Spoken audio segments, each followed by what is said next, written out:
President Trump declares the supreme leader of Iran, Ayatollah Khamenei, is dead.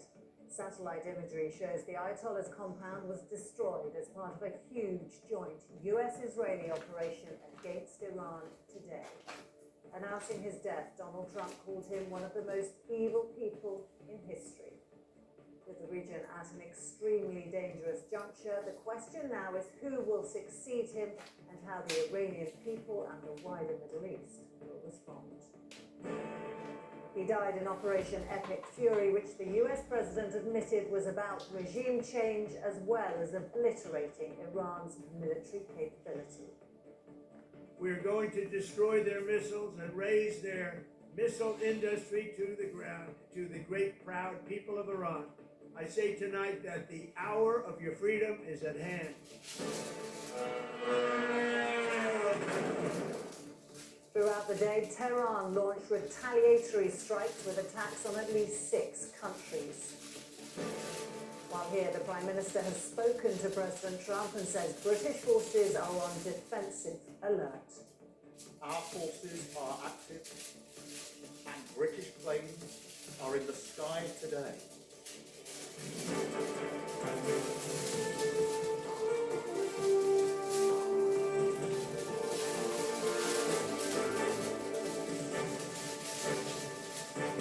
This is ITV News with Romilly Rees. Good evening. In the last hour, President Trump has announced that Iran's supreme leader, Ayatollah Ali Khamenei, has been killed. Early this morning, Israel and America launched attacks on targets across Iran, including on the supreme leader's compound.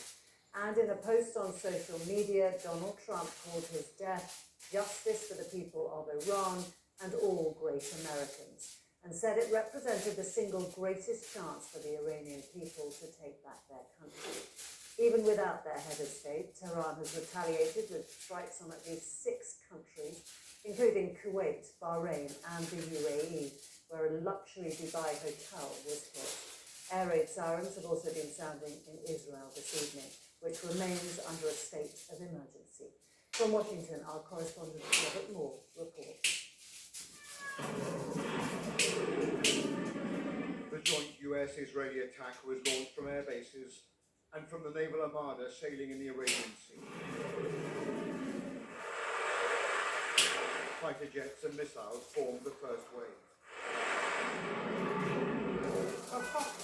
Some of the aircraft were filmed swooping low over the skies above Tehran. The objective of the opening strike was nothing less than the assassination of the supreme leader and his inner circle. Ayatollah Ali Khamenei is reported to have been preparing for this eventuality and to have formed a succession plan. Satellite imagery shows his compound was leveled in the opening strike. And tonight Trump posted in the starkest possible terms, Khamenei, one of the most evil people in history, is dead. This is not only justice for the people of Iran, but for all great Americans.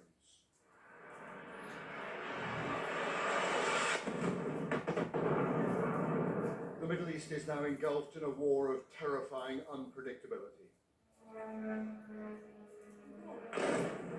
The Iranian response has been a series of drone strikes across the Gulf region.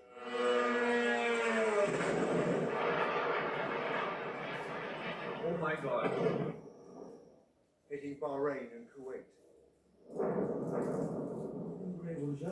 And iconic buildings in Dubai.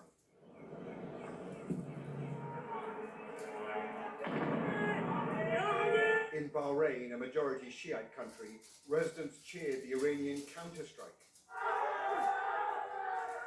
speaking to the complexity of what has been unleashed. On the ground throughout Iran, the chaos caused by the bombing has been captured by residents filming on their phones. There is evidence of many civilian casualties. These are pictures of a school close to a barracks that was hit in southern Iran. Dozens of children reportedly killed. With local people left to look through the wreckage and the debris for survivors. The Iranian authorities say across the country hundreds have been killed and wounded. The Israeli military has released cockpit video showing the targeting of military facilities and of Iranian troops as they try to flee their positions. Last night, just before giving the green light for the attack, President Trump was seen at his Mar-a-Lago resort, cryptically telling supporters he had to leave for more important business. We gotta go work. I gotta go to work. A short time later, after meeting his top advisors, the commander-in-chief made clear that what America had started, the Iranian people would have to finish. For many years you have asked for America's help, but you never got it. No president was willing to do what I am willing to do tonight. Now you have a president who is giving you what you want. So let's see how you respond. America is backing you with overwhelming strength and devastating force. Now is the time to seize control of your destiny and to unleash the prosperous and glorious future that is close within your reach. This is the moment for action. Do not let it pass. That call for an Iranian uprising is an extraordinary request and a huge gamble, asking ordinary, unarmed people to take the place of US ground troops. There is video evidence tonight from across Tehran of cheering as news broke of the Supreme Leader's death. But it remains entirely unclear whether anti-regime forces are capable of seizing power in the face of an entrenched and brutal security structure. What lies ahead cannot be known. A wave of ballistic missiles have been fired from northern Iran towards Israel.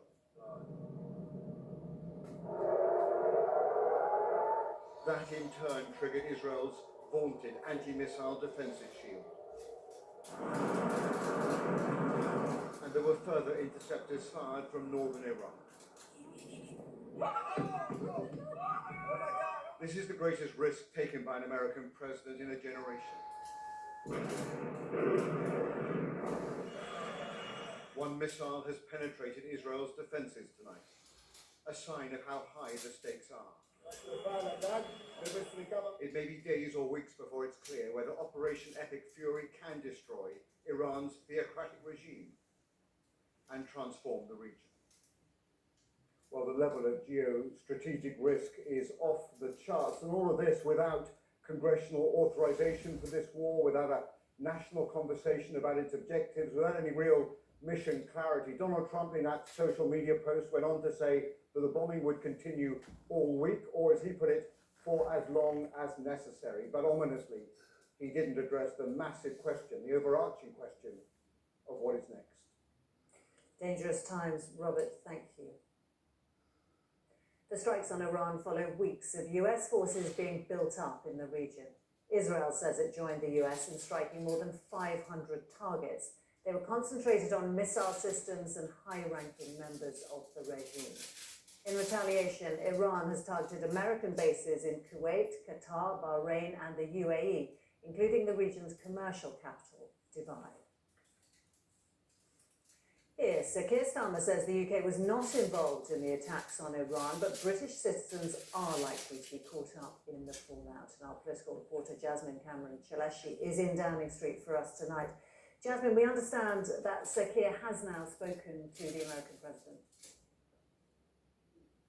That's right. So the Prime Minister today has spoken to a handful of international allies, most notably the US. Sir Keir Starmer told President Donald Trump that the UK had taken part in coordinated regional defensive operations to protect British nationals and partners. And this language really echoes what we heard from Sir Keir Starmer earlier today, where he confirmed that the UK played no role in this weekend's strikes, but said that the government had stepped up protections for British bases and personnel in the region. Our forces are active and British planes are in the sky today as part of coordinated regional defensive operations to protect our people, our interests and our allies. Now, the Foreign Office has warned against all travel to Israel and Palestine and urged British nationals in countries like Bahrain to immediately find shelter. Now, the government's calling for de-escalation, but certainly officials here in Downing Street will be closely monitoring the situation in the hours ahead. Jasmine in Westminster, thank you. The Ayatollah Khamenei's grip on power already seemed like it could be weakening in the months leading up to today's attack. Recent protests in Iran appeared to loosen support amongst the general population, and age and illness were taking their toll. Rachel Younger looks back on his life. This was the beginning of the end for a leader who had clung to power for almost 4 decades. As 2025 drew to a close, the people of Iran began to fill its streets with just one aim: chanting for Ayatollah Ali Hosseini Khamenei to go. What followed was unthinkable. Streets becoming outdoor morgues as his forces fired on their fellow citizens. Khamenei appearing on state television, acknowledging that thousands have been killed,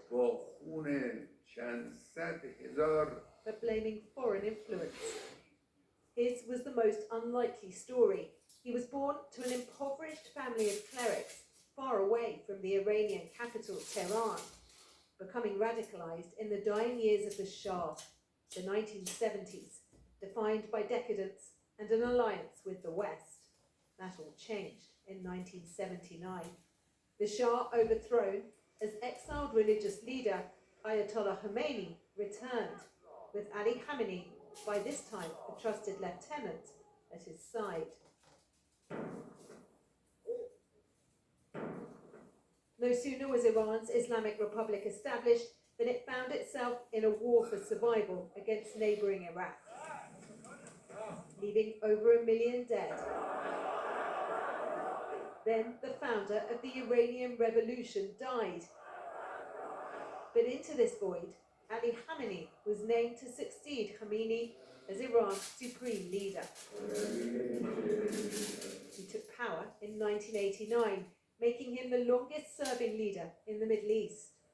He embedded Iranian influence by establishing powerful proxies, such as the late Hamas leader, Ismail Haniyeh, and through Hezbollah's late leader, Hassan Nasrallah.